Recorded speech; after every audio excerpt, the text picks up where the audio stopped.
নীল সাগর পার হয়ে তোমার কাছে এসেছি। এই গানটি মনে করিয়ে দেয় ৯০ দশকের চিত্রনায়িকা সোনিয়ার কথা। শাবনূর মৌসুমীদের রমরমা সময়ে চলচ্চিত্রে আসা সোনিয়া স্বতন্ত্র বৈশিষ্ট্য দিয়ে নিজের জায়গা করে নিয়েছিলেন। শোনা যায় শাবনূর মৌসুমীর সঙ্গে দ্বন্দ্ব ছিল সোনিয়ার। আসলে কি তাই? রূপালী জগতের এই ভিডিওতে জানাবো বিস্তারিত। আসল নাম রোকসানা হাসি সোনিয়া। ৯০ দশকে বেশ কিছু ছবিতে একক নায়িকা হিসেবে অভিনয় করেন। এটা সত্যি যে খুব একটা লাইমলাইটে আসতে পারেননি সোনিয়া। সেই সময় শাবনাজ মৌসুমী শাবনূররা বলতে গেলে বাংলা চলচ্চিত্রে রাজ করছিলেন। তাদেরকে টপকে খুব বেশি চলচ্চিত্রে একক নায়িকা হওয়ার সুযোগ পাননি সোনিয়া। বেশিরভাগ চলচ্চিত্রে তাকে পার্শ্ব চরিত্রে অভিনয় করতে হতো। এর মধ্যে অন্যতম ছিল স্বপ্নের ঠিকানা। বাংলা চলচ্চিত্রে ব্যবসা সফল এই সিনেমাটি সালমান শাহ শাবনূরের জন্যই বিখ্যাত। তবে পার্শ্ব চরিত্রে সোনিয়াও দুর্দান্ত অভিনয় করেন।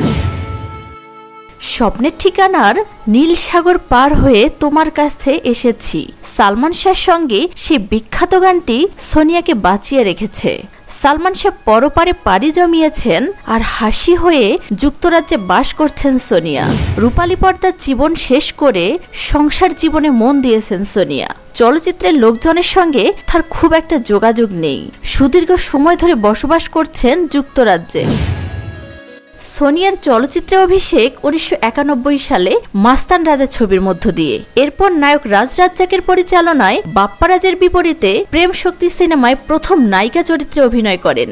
সোনিয়ার সর্বশেষ অভিনয় করেন দেবাশিস বিশ্বাস পরিচালিত শুভ বিবাহ ছবিতে।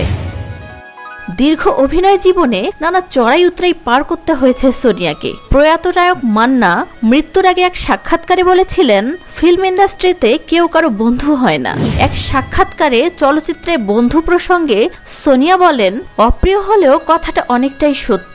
বলতে কষ্ট হলেও আমারও সেই অর্থে কোনো বন্ধু নেই ইন্ডাস্ট্রিতে। কাজের সূত্রে কারো কারো বাসায় যাওয়া হয়েছে, কিন্তু নির্দিষ্ট কারো বাসায় যাওয়া আড্ডা দেওয়া কখনো হয়নি। যদিও কারো সঙ্গেই আমার সম্পর্ক খারাপ না।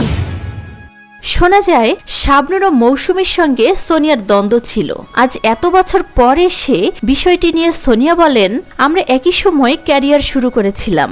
অনেক সময় হয়তো খবরে বেরিয়েছে আমাদের মাঝে দ্বন্দ্ব চলছে, তবে আমাদের হয়তো কাজের বিষয়ে প্রতিযোগিতা ছিল, কিন্তু ব্যক্তিগত কোনো দ্বন্দ্ব ছিল না। শাবনূরের সঙ্গে একটা দৃশ্য নিয়ে অন্যের এক কমেন্টসে ভুল বোঝাবুঝির সৃষ্টি হয়েছিল। আর মৌসুমীর সঙ্গে আমার তো কোনো দ্বন্দ্বই ছিল না। একবার সানি ভাইয়ের সঙ্গে একটু কথা কাটাকাটি হয়েছিল। ক্যারিয়ারে নানা প্রতিকূলতা পার করতে হয়েছে সোনিয়াকে। সে সময় খুব একটা সাপোর্ট পাননি তিনি। সোনিয়া বলেন, অনেক বাধা পেরিয়েই কাজ করতাম। এমনও হয়েছে যে কোনো একজন নায়িকার কথায় আমার একটি সিকোয়েন্স কেটে ফেলা হয়েছে। কিভাবে পরিচালক সাংবাদিকদের ম্যানেজ করে চলতে হয় সেই বিষয়গুলো বুঝতামই না, যে কারণে মিডিয়া কভারেজ সেভাবে পেতাম না।